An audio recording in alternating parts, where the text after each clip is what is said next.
one of our favorites. We always were entertained with Joey Votto. He even said that he was trying to take his shot not too long ago with Taylor Swift, and then all of a sudden Travis Kelce moved in for the kill, and then he's done. And then he had nothing left to live for and decided that he was going to retire and go live in Toronto, and no one would ever hear from him again. And then he got all emotional the last time when we were talking about the final days, maybe a couple of tears in there. And now it's over. The Hall of Fame career of Joey Votto, freshly retired Reds first baseman, joining us on the program. How's retirement feel, Joey? Why didn't you tell me to quit earlier? We had that last interview and you were kind of nudging me, but push, push. I mean, I wish that I had not wasted the last 6 months of my life. I wish you had told me clearly, hey, it's over. But what is scarier, not playing well or the fact that you're retired or retirement? So I played 17 years with the Cincinnati Reds and all of them great. And the fans were great. I played well for most of it. And then there was just no interest, no major league interest in the offseason and free agency either. And I reached out to the Toronto Blue Jays, my hometown team, and signed a minor league contract with them. And I got hurt in spring training. And truly, it feels like retirement since last fall. It feels like my last game in Cincinnati was, everything went quiet. There was no interest. When you're not on stage, nobody cares. I wasn't able to perform and compete in front of fans on television, do interviews. Your phone goes cold, your circle gets really, really small, and it's really felt like retirement over the past 9 months. So I think if you were to ask me after the last day of the season last year, I would have had a much different answer than I do now. But now I'm not quite as afraid because I basically felt like I've retired over the last 9 months. Yeah, but I've been around athletes for 40 years. You guys don't want to be told when to retire. You have to realize yourself. Even if others see it, I couldn't have convinced you, hey, just stay with the Reds, retire a Cincinnati Red. Don't try to do this anymore. You're good. Come back, retire, have an official retirement with the Reds. But you had to explore that, not me or anybody else.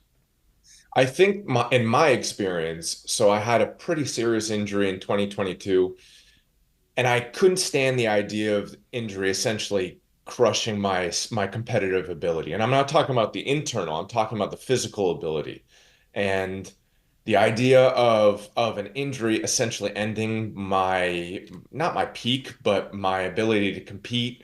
When you enter a season, you're thinking, and almost my entire career, I thought I'll be at the All-Star game. Almost my entire career, I thought I'll win an MVP award this year. Virtually my entire career, I thought I'll be trending towards a playoff, a World Series, a great season. I'll be able to look back with positive reflection. And the last couple years, they were just such ugly performances that I thought this year will be the year. I'll be able to prove it. I'll be healthy. I'll be able to be an all-star. I'll prove to them, they should have re-signed me. I'll prove to the league, you should have signed me. I'll be at I'll be able to like have my moment.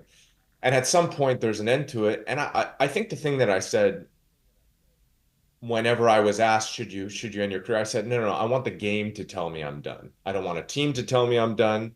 I don't want somebody in the media or a family member or a friend or a fan to say you're washed. And I was washed. I mean, I was done probably last year at some point, but I'm the one that has to be able to make that decision. And that's where I'm at right now. And I can say I was down in Buffalo. I played for the AAA team in for the Toronto Blue Jays in Buffalo, and I played in Scranton, Wilkes-Barre, and I played in Worcester, if I'm saying that correctly, Massachusetts.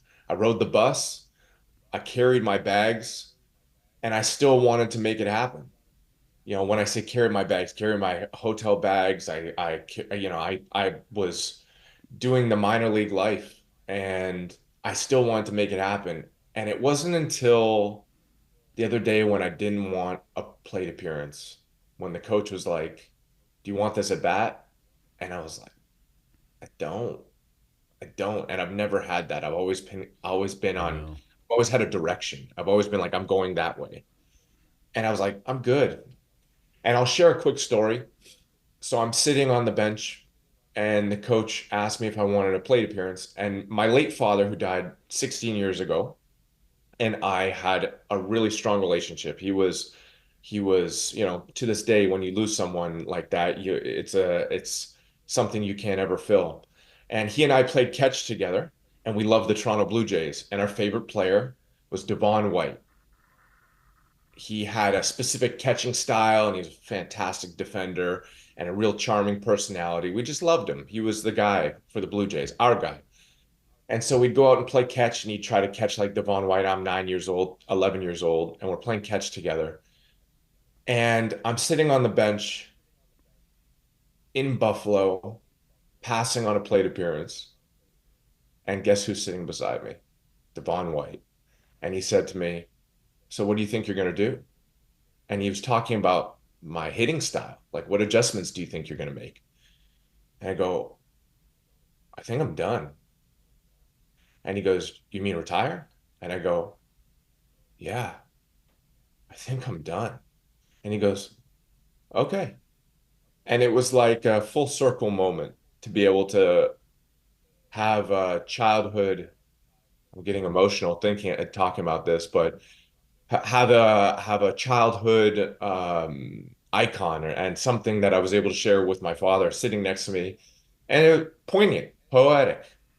You draw sort of connections, even if they aren't real, but that felt like a genuine connection for me. That felt like that was almost like poetic. That felt like an end to the story. And I went into to the clubhouse, thanked my minor league teammates who in my opinion, deserve to thank you because I took plate appearances from them. I took playing time from them. The guy that I replaced hit a grand slam, I think today or yesterday, where I would have been playing. And that was enough. That was enough. Thank the manager, thank the general manager, and then I shared with the public that I'm retiring, and that's it in the best of ways. So I feel good about it. Talking to Joey Votto, just retired, played 17 seasons with the Reds, won the MVP in 2010, six-time All-Star. But you came to that conclusion. No matter Yeah. how you came to it, you came to it, and that's what's difficult. Like I'm going to have this in 3.5 years. I'm going to retire. It's going to be December 24th of 2027. So I'm planning on it because I don't want to hold on and have people laugh at instead of with. That I want to make sure that I'm sharp doing this. And you got to be you got to be on top of everything for 3 hours it's live. And I do worry about that. I got memory issues. You're just trying to make sure that you're still doing it great because sometimes nobody tells you. Maybe you are slipping a little bit. And so I had to put the expiration date on my career, at least doing this every single day. That's a different experience. My expiration date happened in the moment. Yeah. And people like you and the game and my former team and the league were telling me, "We're good. You're not an interesting player for us. You're not the future. We have playing time that we want to give to other players." Whereas I see it. You see it with Bob Costas, or you see it with some of the other icons in media. They're just always going to be in demand. Charles Barkley, same sort of thing. They're just always going to be in the demand, and you'll be the very same. But it's interesting to me that you're electing to call it call it, and I wasn't able to do that. It's just different. I'm 40.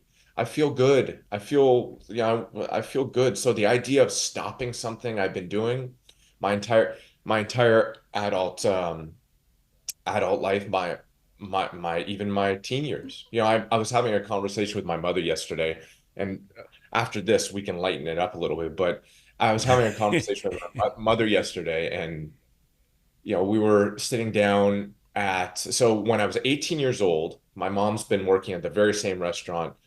She's a sommelier, one of the best sommeliers in Canada, and she works at a prestigious restaurant. And when I was 18 years old, I let her know I'm going, and I was about to hop on a plane. She's crying, crying, crying. And I go back to the very same restaurant and I sit with her and we have, I don't drink, but we had a little bit of wine. Typically I don't drink. And we had like a celebratory glass of wine. And I said, we made it. We made it. And I said to her, you know, the thing I'm not worried about not playing anymore, but when my father died, I used baseball as my escape. And it's almost like yesterday or a couple days ago when I stopped playing, it was my way of saying, you know what, I'm ready to face, not like I've mourned my father's passing, but I'm ready to face life. I'm really ready to say I'm done and I'm taking it on. And it was intimidating for me for a while, but I think the last 9 months, how alone I've been in terms of this process has helped me transition into it. So Um, what was it like to have teammates ask you to buy beer for them? the guys were down so good to me down there. There was it's interesting because I had some people tell me that they were emotional afterwards, and I thought, there's some players that looked up to me. If there's a one or two Canadian players that like, me as a player. And I was like, really? You're just my teammate. You don't think when you're competing every day, when you're training uh, towards being your very best, that anybody cares about you. And generally speaking, in life, most people are concerned about themselves. But I think that when Griffey Jr., for example, transitioned out of Cincinnati, I was like, oh man, that was my teammate. That was I played his video game. I watched him as a boy. And so you don't realize the sort of impact you have, but it was a great experience. It was hard. The hardest thing I did this last 9 months, essentially always being told no, and I was the only one saying yes. And the game telling me no, and I'm saying yes. Airbnbs, basically 5 months of hotels, hurt the whole time, minor league complex. But I loved it. And there was no moment. It was the complete opposite experience of the posh big league life, major league life, the charter jets and the people taking your bags of first class hotels and great pay and all these things. Let's get real here, it cost me money to play baseball this year. And I am not complaining at all, but that's the reality of it. But at no point did I had the best time. I had the best time this year, but it was hard. It was terribly, terribly hard, but I wouldn't trade it for anything. What it, And I got my answer. what's the next act here? Got a trip to Milan next month. I'm going there's a big baseball card signing in Milan. You didn't know Really? there's no. No. No, the next act, it'd be nice to be home for a little bit, and I had lunch with my family, my big family. My family had a lunch across in Niagara Falls, and this was on an off day in while I was playing for Buffalo, and I was like, this is way better than what I'm doing. Like carrying around my nephew and playing with him and my niece and seeing my mom, and then my grandmother is a great grandmother to my niece and nephew. It's like we're having lunch and taking our time. It was the best of life. So there's only so much in that. I'm gonna have to continue to drive forward with something, but maybe I'll replace you. Oh, it'll be the Dan Patrick Show and featuring Votto Joey show. Votto. Yeah, yeah. Do you still hate Travis Kelsey for moving in on Taylor Swift before you had Are the they getting opportunity? are they getting married, or are they just sinners living together? What is I this? don't know. What are their parents saying about that? Are they just gonna, you know, just, I, I don't know. I think they have their own homes. I think what they, about the family unit? What's going on? What about the family unit? What is this? You know? What could have been? What could have been? But you waited. You Kidding, you by were the in the way. on deck circle. You were in the on deck circle for Taylor Swift, and Kelsey came in and went yard. Yeah, well, scored a touchdown. It's good. Sort of thing. Yeah. uh, well, you know what? I look forward to seeing you in the media.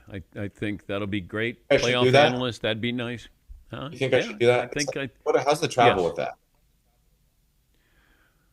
Uh, you're there for a few days in cities because you'll be there for a series, and so you have an opportunity to go and whatever, how many 4 days, five How's days in a city, and then what? the spread?